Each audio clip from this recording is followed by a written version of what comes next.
नमस्कार विद्यार्थी मित्रांनो, आज आपण MS सेकंड इयर सेमिस्टर चौथे सोशोलॉजी पेपर नंबर 503 समाजशास्त्रीय विचार परंपरा प्रकरण तिसरे यामधील दुसरी संकल्पना किंवा सिद्धांत आपण बघणार आहोत. त्या सिद्धांताचं नाव आहे Pareto's conception of scientific sociology.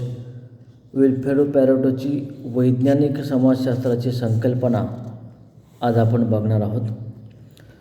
पॅरेटोच्या संदर्भात मागील लेक्चरमध्ये आपण पॅरेटोची बौद्धिक पार्श्वभूमी आपण बघितली.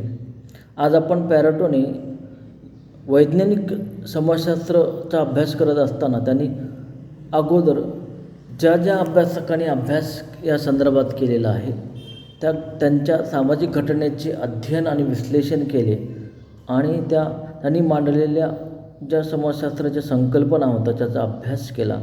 यावरून त्यांना असं आढळून आलं की कोणत्याच विचारवंताने वैज्ञानिक पद्धतीने अध्ययन केलेलं नाही.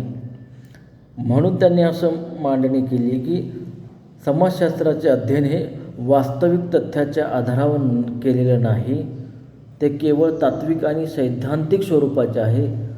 त्यामुळे त्यांनी मांडलेले समाजशास्त्र हे यथार्थ आणि वैज्ञानिक स्तरापर्यंत पोहोचण्यामध्ये अयशस्वी ठरलेलं आहे, असं त्यांनी अगोदर केलेल्या अभ्यासकांचा निष्कर्ष काढला. त्यानंतर त्यांनी जो अभ्यास केला आहे तार्किक प्रयोगात्मक पद्धत लावला. ही पद्धत गृहीत धरून त्यांनी अभ्यास केला. त्याला इंग्रजीमध्ये लॉजिक एक्सपेरिमेंटल मेथड असं म्हटलं जातं. कारण समाजशास्त्राच्या पूर्वीच्या विचारवंतांनी जो अभ्यास केलेला होता त्यांच्या त्रुटी दूर करण्याच्या अनुषंगाने त्यांना नवीन काहीतरी यथार्थ आणि वैज्ञानिक असेल या अनुषंगाने त्यांना अभ्यास करायचा होता. म्हणून त्यांनी वैज्ञानिक समाजशास्त्रामध्ये अन्य भौतिकशास्त्राप्रमाणेच वैज्ञानिक प्रयोग करणे आवश्यक आहे असं मानलं आणि याच वैज्ञानिक समाजशास्त्राला तार्किक प्रयोगात्मक विज्ञान असे त्यांनी नाव दिले. लॉजिकल एक्सपेरिमेंटल सायन्स असं समाजशास्त्राला नाव पॅरेटोनं दिलेलं आपल्याला लक्षात येतं. त्याचबरोबर या तार्किक प्रयोगात्मक पद्धतीचे 3 प्रमुख आधार त्यांनी सांगितले. त्यातला पहिला जो आधार आहे ऑब्झर्वेशन, ज्याला निरीक्षण असं म्हटलं जातं.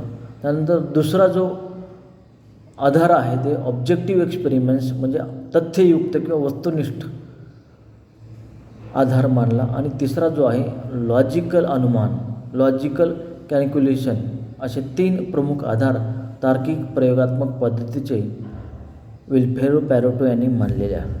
या अनुषंगाने त्यांनी या आधारावर त्यांनी निष्कर्ष मांडला की अनुभव हे वास्तविक निरीक्षण आणि वस्तुनिष्ठ अनुभवाच्या आधारावर कसोटीवर पारखून घेतले जातात. त्यानंतर अध्ययन केले गेलेल्या अशा घटनांमध्ये जे समान तत्व असते अशा तत्वांचा शोध घेतला जातो आणि शेवटी अशा समानतेच्या आधारावर समाजशास्त्रीय नियमांचे प्रतिपादन केले जाते. म्हणून त्यांनी समाजशास्त्रीय अशा नियमांचा शोध लावला की जे निरीक्षण आणि अनुभव या आधारे स्वीकारले गेले पाहिजेत आणि वेगवेगळ्या प्रयोगात्मक परीक्षेद्वारा घटनांमधील ज्या समानता आहेत त्यांच्या अधिकाधिक जवळ जाण्याचा प्रयत्न अभ्यासकांनी केला गेला पाहिजे असं त्यांचं मत होतं. पुढे ते असं म्हणतात की अनुभव, निरीक्षण आणि प्रयोग या आधारावर सामाजिक घटनांमधील समानतेचा शोध घेणे आणि त्या आधारावर सामाजिक नियमांना प्रतिपादन करणे हाच समाजशास्त्राचा उद्देश असला पाहिजे. अनुभव, निरीक्षण आणि प्रयोग या 3 आधारे केलेला अभ्यास समाजशास्त्राचा खरा अभ्यास आहे आणि याच अनुषंगाने त्यांनी तार्किक प्रयोगात्मक पद्धतीचा अभ्यास करून जे क्षेत्र किंवा ज्या विषयामध्ये अध्ययन पद्धतीचा अवलंब करता येत नसेल अशा क्षेत्राला समाजशास्त्रापासून वेगळे केलं पाहिजे, हेच असं पॅरेटोचं मत होतं. कारण त्यांनी स्पष्टपणे सांगितलेलं आहे तार्किक प्रयोगात्मक पद्धतीच्या आधारावर सामाजिक घटनांच्या आध्यात्मिक स्तरापर्यंत पोहोचू शकत नाहीत किंवा असेही होऊ शकते की या पद्धतीद्वारा ज्या परिणामापर्यंत पोहोचून जे सामान्य विचारांच्या किंवा कल्पनेच्या पूर्णपणे विरोधी असतील तरी देखील ही एक अशी पद्धत आहे की ज्या स्तरापर्यंत जाता येते त्याची सत्यांची व्याप्ती शक्य आहे. कोणत्याही वैज्ञानिकाचा सर्वश्रेष्ठ उद्देश हा सत्याची प्राप्ती करणे हाच असला पाहिजे. सत्याचा शोध घेण्यामध्येच मग्न राहणे हेच वैज्ञानिकाचे एकमात्र कर्तव्य आहे असं त्यांना म्हणायचे. या अनुषंगाने पॅरेटो असे निर्देश देतात की सत्याचा शोध घेत राहा, मग स्वर्ग असो की नरक असो. जोपर्यंत सत्याचा शोध लागत नाही तोपर्यंत भांगड गोष्टी ज्याच्या आपण कधी पाहिल्या नाही अशा गोष्टीत विश्वास ठेवू नका. ऑब्झर्वेशन करा, वस्तुनिष्ठ काय आहे बघा, तार्किक अनुभव लावा, पण सत्याचा शोध घेईपर्यंत त्यावर विश्वास ठेवू नका असं पॅरेटोचं खणखणीत मत आहे. कारण पॅरेटोचं समाजशास्त्राचे तथ्यावर आधारित आहे, वास्तविकतेवर आधारित आहे, निरीक्षणावर आधारित आहे. त्यांना कल्पना आणि भावनाशीलता याविषयी घृणा वाटायची, त्यांना राग यायचा. जे लोक कल्पनेवर काहीतरी बोलतात, कल्पनेच्या आधारे स्वर्ग नरकाच्या कल्पना करतात किंवा भावनाशील होतात, रडतात, अशा लोकांना त्याविषयी घृणा.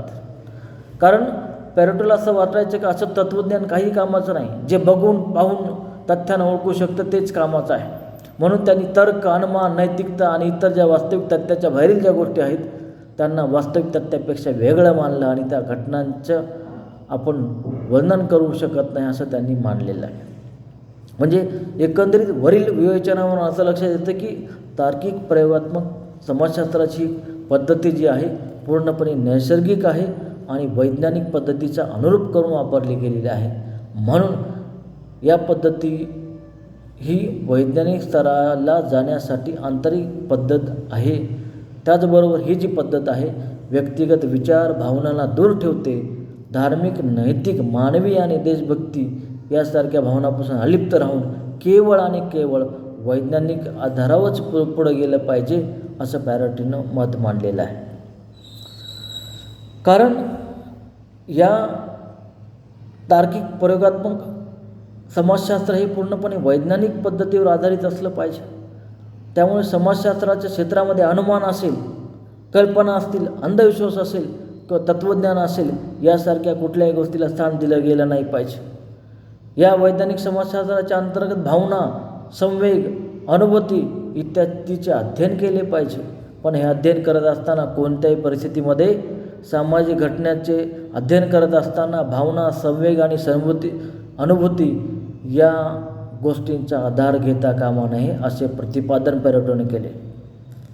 याचाच अर्थ असा आपल्याला म्हणता येतो की ही तार्किक प्रयोगात्मक पद्धती अभ्यासत असताना व्यक्तीच्या भावना, संवेग आणि अनुभूती ही पूर्णपणे अलिप्त ठेवली गेली पाहिजे. यावरून आपल्याला असं म्हणता येतं की वैज्ञानिक पद्धतीचे नियम हे पूर्णपणे वास्तविक तथ्यावर आधारित असतात, परंतु वास्तविक तथ्य हे पूर्णपणे स्थिर नसतात, ते बदलत असतात. वास्तविक तथ्य हे स्वतः परिवर्तनशील असतात आणि म्हणून समाजशास्त्रीय नियमसुद्धा परिवर्तनशील आहेत. त्यामुळे वैज्ञानिक समाजशास्त्रात आवश्यकतेनुसार अपरिकरणासह अंतिम सत्य किंवा अंतिम निर्णयवाद मानला गेला नाही पाहिजे. याच्यामध्ये परिवर्तन हा घटक महत्त्वाचा आहे आणि परिवर्तन हे आवश्यक आहे. ते कारण कुठली गोष्ट स्थिर नाही असं पॅरेटोचं म्हणणं आहे. कारण वैज्ञानिक समाजशास्त्रामध्ये प्रत्येक नियम हा पूर्णपणे वास्तविक तथ्यावर आधारित असतात, परंतु तथ्यामध्ये परिवर्तन होते.